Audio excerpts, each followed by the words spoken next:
Tono comes in for Boy Cabajo. This is because, as we mentioned, their big men are getting into foul trouble, and without Manny Victorino, they don't have the luxury of extra bodies off the bench.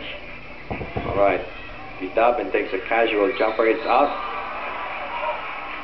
Loose ball foul. Alvin Patrimonio. Eli Capaccio arguing for an over-the-back foul on Pepsi. Instead, we have a timeout. Purefoods and their juicy hotdogs.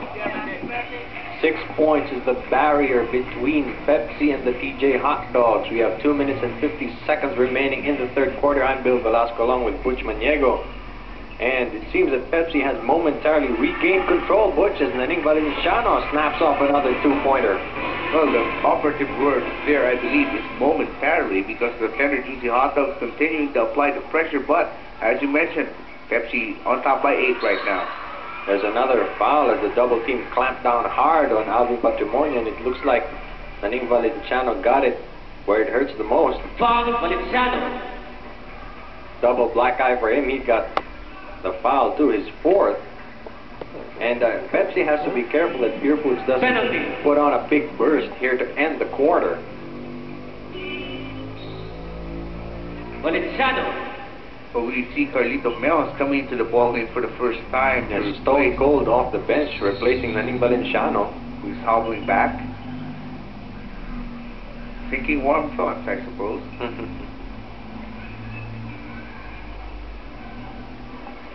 Patrimonio makes the first free throw. Alvin's been going to the line quite a bit.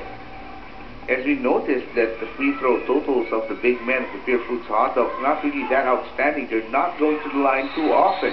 And they're missing a lot of their free throws, but they're getting offensive rebounds to compensate. Abed Gidabin gives up his fourth personal foul on Nelson Aceitono. So the big men of Pepsi are getting into deeper and deeper foul trouble. Yes, this is the story that we've been watching ever since we learned Victorino would not be playing this game. The foul trouble situation. Gidabin loves to give up fouls. So does Medici Ituri, and then Sabatuan. Well, he fouls out every other game. So that is going to be a serious situation which Coach Derek Pumarin must address. How to shuffle his big men without losing too much height inside. And Nelson Aceitono makes both. Gidabin and Ituri are both on the floor with 4 personal fouls apiece. So Carpio has 4, he's sitting down. I believe Abatuan has the same number. Reyes sees Alolor inside. It's tapped away by Elmer Reyes. Referee Cordero saying it will stay with Pepsi. We have a TJ Hotdogs timeout. Timeout, Purefoods and their juicy hotdogs. There's a 5-point difference between Pepsi and the TJ Hotdogs, and the Hotdogs have not been able to get any much closer. 2 seconds left on the shot clock, but there's a foul. Jerry Cordillera caught reaching in, and it's going to be number 4 in Jerry Cordillera. Patrimonio. Rather, it's Alvin Patrimonio with his 4th, so all the big men are really getting into foul trouble. Patrimonio has 4, Aceitono and Cordillera have 3 for the Hotdogs. Well, no wonder Jerry Cordillera was shaking his head. He's saying, "No, Butch, it wasn't me." Alolor trying to find Ituri. Instead, he gets a clear out. Goes to Gidabin. Long jumper by the big fella is in. 11 points, or rather 12 points now for Gidabin. As you mentioned, it's been the shot of the season, the baseline jumper. Everybody wants to do it. Pumarin against Reyes.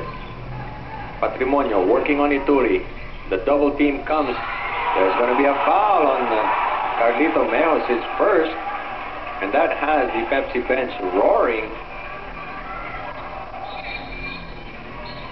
As you see on our Gold Eagle beer slow-mo, it's taken away by Melos, but with a foul. A minute and 24 remaining. Pepsi's lead is 7 points, 85-78. Well, going back to the topic of the baseline jumper, I believe, Bill, the reason why we see a lot more shots being taken from the wings is simply because teams are applying more pressure up top, trying to stop the ball carriers, trying to deny them the passing lanes, denying them the entry pass, and that's why players pop out along the sidelines as sort of a safety valve, and that's where some shots end up being taken. And it just goes to show how much the players have progressed. What used to be considered a difficult shot, where you can't use the backboard, has now become commonplace. Alvin Patrimonio brings his team back up to within 5. Ituri takes it himself. This one short. Alolor with a rebound off Asaitono, but there's going to be a foul On Nelson. He has 4. But Alolor using his quickness to good use that time against Asaitono. Asaitono, of course, more powerful, probably even a better leaper. But Alolor's instincts reacting very quickly that time. Meos hasn't been able to get a shot off. Ituri posting up on Patrimonio. Finds Meos on the outside. Inside back to Ituri. Hook shot is out. Asaitono wins out this time. Gives it to Cordillera to Pumaren. The Hotdogs are going to try to run. Alvin Patrimonio at the front end. Misses the layup, however. 2 people challenging him for the rebound. Going to be a loose ball foul. From Alolor. That's his 4th. Alolor is one of the rare small people who can play big. You know, you can cheat a little bit. Use Alolor as your small forward. You're also getting into foul trouble for Pepsi. 43 seconds remaining in this period. Alvin has been going to the line so many times in this ball game. He has 22. Well, they have one more big guy there. Stands about 6'3". This is Badong Ramos. But Badong Ramos is very thin, and he's more suited as an outside play swingman than anything else, despite his size. This is the closest that Purefoods has been since the first quarter. But Monkey Alolor does something about it. Alolor now with 17 points in the game. He's really giving Eli Capascio a lot of headaches here. And he takes it away from Nelson Asaitono. 3-on-3. Jump pass to Jun Reyes. The jumper goes up. Meos with a follow-up. They're getting it off the hands of Jerry Cordillera, who could not control. 6 seconds left in the period. Pumaren knows it, gets it to Cordillera, and he loses the ball, but there's a foul. Or is it just a tap out? No, it's a tap out. So baseline inbound for the TJ Hotdogs with 3 seconds left in the period. They're down 89-82. Cordillera lost his balance too. Asaitono with a layup to end the third quarter. Pepsi still up, but just by 5. Don't go away. We'll be back with the fourth.